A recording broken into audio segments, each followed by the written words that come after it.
क्या उत्तर प्रदेश में शिक्षा मित्रों की सबसे बड़ी समस्या का समाधान हो गया है? क्या सरकार का ये फैसला लाखों परिवारों की जिंदगी बदल देगा?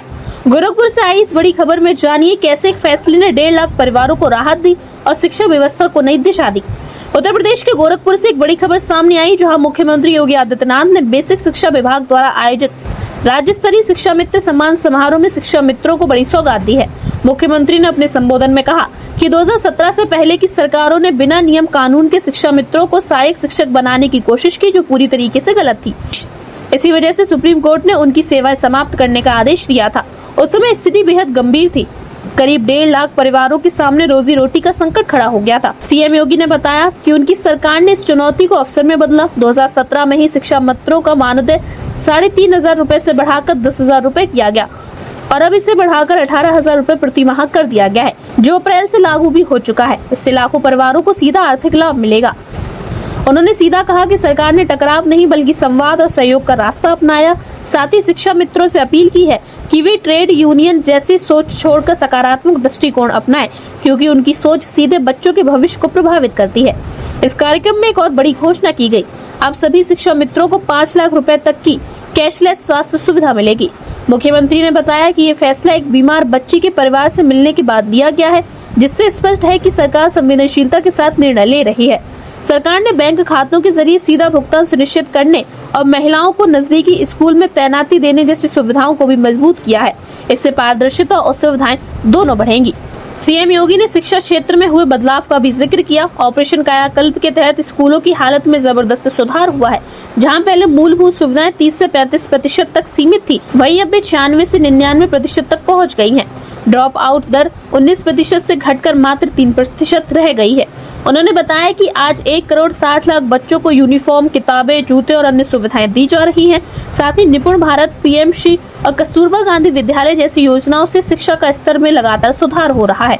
कार्यक्रम के दौरान मुख्यमंत्री ने 1,73,000 शिक्षा मित्रों को बधाई दी और चयनित शिक्षा मित्रों को सम्मानित भी किया। साथ ही अरुणोदय कैलेंडर का विमोचन किया, जो बच्चों के समग्र विकास पर आधारित एक नई पहल है।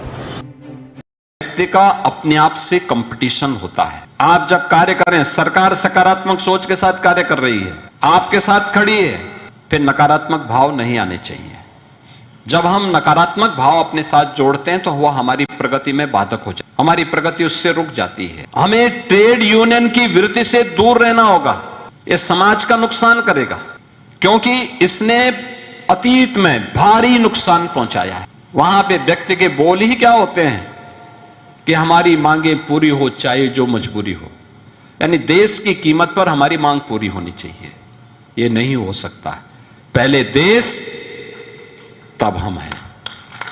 मेरा देश है तो हम भी हैं।